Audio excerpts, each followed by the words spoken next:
بسم اللہ الرحمن الرحیم۔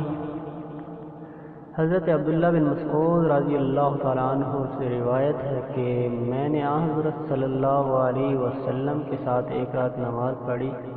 آپ صلی اللہ علیہ وسلم نے اتنا طویل قیام فرمایا کہ میں نے برے کام کا ارادہ کر دیا۔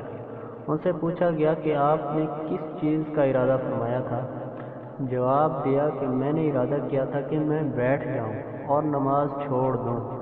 دوسری حدیث یہ ہے کہ حضرت انس رضی اللہ تعالی عنہ سے روایت ہے کہ رسول صلی اللہ علیہ وسلم نے 3 چیزیں میت کے پیچھے جاتی ہیں۔ رسول صلی اللہ علیہ وسلم نے فرمایا کہ 3 چیزیں میت کے پیچھے جاتی ہیں: اس کے گھر والے، اس کا مال اور اس کا عمل۔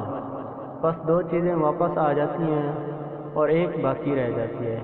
اس کے گھر والے اور اس کا مال واپس آ جاتا ہے اور اس کا عمل اس کے ساتھ باقی رہ جاتا ہے۔